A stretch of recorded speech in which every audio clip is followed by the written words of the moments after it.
जैसे ये positive charge नीचे और नेगेटिव चार्ज ऊपर है, तो इलेक्ट्रिक फील्ड का डायरेक्शन किधर होगा? इलेक्ट्रिक फील्ड का डायरेक्शन होगा अपवर्ड। ये नेगेटिव चार्ज को ये नीचे की तरफ रिपेल करेगा और ये पॉजिटिव चार्ज इसको अपनी तरफ अट्रैक्ट करेगा। डिस्टेंस ले रहे हैं 1.5 सेंटीमीटर जाने में कितना टाइम ले। इसको प्लेट को रिवर्स कर दिया तो क्या हुआ? पॉजिटिव प्लेट तो ऊपर चला गया, नेगेटिव प्लेट नीचे है, तो इलेक्ट्रिक फील्ड का डायरेक्शन क्या होगा? डाउनवर्ड।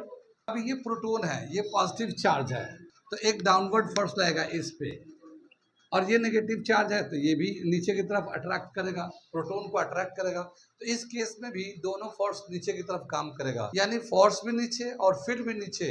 इस केस में क्या था? फोर्स तो नीचे काम कर रहा था मगर फील्ड उसका अपोजिट था।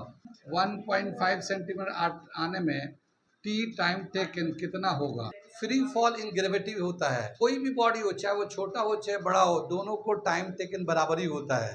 लेकिन इसमें बताना है कि क्या दोनों में टाइम टेकिंग जो फॉलिंग है 1.5 सेंटीमीटर, क्या दोनों में सेम आएगा? When a charge move inside an electric field और F is equal to E into q, ये एक्सेलरेशन का फॉर्मूला होता है। जब कोई चार्ज इलेक्ट्रिक फील्ड में मूव करता है तो एक्सेलरेशन क्या होगा?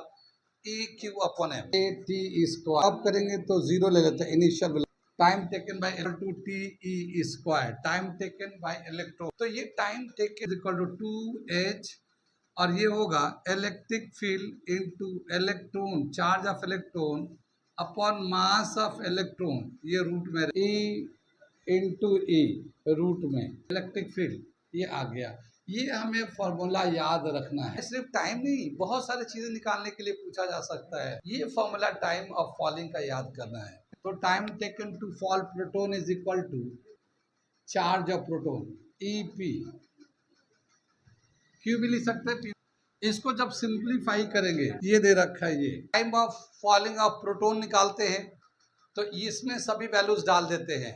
19 कूलम का time of falling of proton 1.25 10 to the power -7। ये टाइम ज्यादा है, ये टाइम कम है, यानी जो प्रोटॉन था, जो हेवी मास था, उसको फॉल करने में टाइम ज्यादा लगता है, और जो हल्का मास था उसको टाइम गिरने में बहुत कम टाइम लगता है। यानी हल्के बॉडी जल्दी से गिर जाता है और हेवी बॉडी हल्के कम टाइम में गिरता है। ये जस्ट अपोजिट हो गया। में क्या होता है? फ्री फॉलिंग, तो छोटा बॉडी बड़ा बॉडी कोई भी गिराओ, सब दोनों का टाइम ऑफ फॉलिंग सेम होता है। मगर यहाँ पे क्या देख रहे हैं? उल्टा, हेवी बॉडी को टाइम ज्यादा लगता है और हल्के बॉडी को टाइम कम लगते हैं। Okay, thank you.